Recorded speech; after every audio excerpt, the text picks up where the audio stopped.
ఈ ప్రైవేట్ వాళ్ళు డబ్బుల గురించి ప్రమోషన్ చేస్తూ ఉంటారండి. ప్రతి దానికి ప్రమోషన్ చేసుకోవడం కదా, వెనకాల పేరు పెట్టుకుని ప్రమోషన్ చేసుకుంటూ ఉంటారు. ఈ మైక్ పట్టుకుని టీవీలో వేసుకుని ఆ కాలేజీలకు పోవడం, చూపించడం, మా కాలేజీ నెంబర్ 1 అని చెప్పడం, జనాలకు తెలియక వెళ్తాం. రియల్ ఎస్టేట్ వ్యాపారం అయిపోయిందండి ఇది. రియల్ ఎస్టేట్ వాళ్ళకి చూడండి, స్థలం బాగుందని చెప్పి ఎలాగైతే అక్కడికి వెళ్ళి చెప్తారు, ఈ స్థలం కొనండి, ఎంత అయిపోతుంది అంటారు కదా, వీళ్ళు కూడా అలాగే తయారయ్యారు. ఇంటర్వ్యూస్ చెప్తారు. సో ఇది జనరల్గా ఏంటంటే లేని ఇన్ఫర్మేషన్ని ఎక్కువగా మోటివేట్ చేసేసి లేని అన్ని చెప్పి కన్ఫ్యూజ్ చేసేస్తున్నారండి పేరెంట్స్ని వాటిని. సో ఇది గవర్నమెంటే ముందుకు వచ్చి ఈ స్కూల్ సిస్టమ్ని కానీ కాలేజీ సిస్టమ్ని కానీ వాళ్ళే దాన్ని ఎంతో కొంత కంట్రోల్ చేయాలి తప్ప ఇలా వదిలేస్తే ఇది ఎక్కడికైనా వెళ్ళిపోయే అవకాశం ఉంది. ఇప్పటికే చాలా రకరకాలుగా ఇబ్బంది అవుతున్నటువంటి పరిస్థితి ఉంది. ఇలా వదిలేస్తున్నారండి.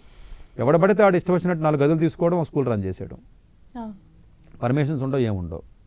ఆడేమో 4 కవర్లు చెప్పడం, వచ్చేయండి యావరేజ్ స్టూడెంట్ అయినా పర్లేదు మేము ర్యాంక్ రప్పిస్తామని చెప్పడం.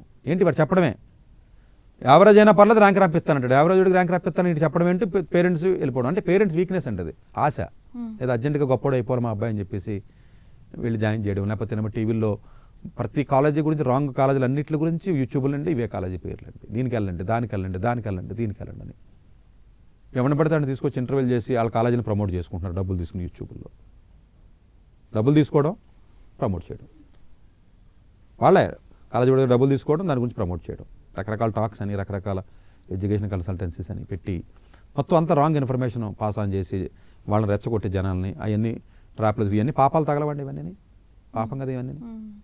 కాలేజీ గురించి ఏం తెలిసి నువ్వు చెప్తావు పలానా కాలేజీ బాగుందని ఎలా చెప్తారండి? నువ్వు టీవీ ఛానల్లో వెళ్ళి లేకపోతే ఎవడో యూట్యూబ్ ఛానల్లో వెళ్ళి ఈ కాలేజీలో జాయిన్ అవ్వండి, మార్వాడి కాలేజీ నెంబర్ 1 తిరగలేదని ఎలా చెప్తావు? నీకు ఏం అథారిటీ ఉంది చెప్పడానికి? నువ్వేమైనా చదివాను గొప్పడు వేయటం ఒకటే అన్నాను, లేకపోతే అక్కడ ఉన్న ఫ్యాకల్టీ గురించి తెలుసా, వాళ్ళు ఏం చదివారు తెలుసా? 1,00,000 రూపాయలు తేదీ అని చెప్పేస్తామా మనం? కర్మ అంతే ఇది.